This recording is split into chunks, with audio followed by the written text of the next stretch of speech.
Makassar untuk mendaftarkan diri Alamak. sebagai calon wali kota dan wakil wali kota Makassar.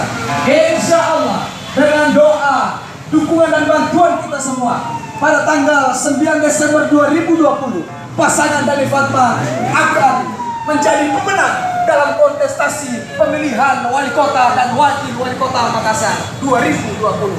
Amin. Jadi ada suatu berita. Ada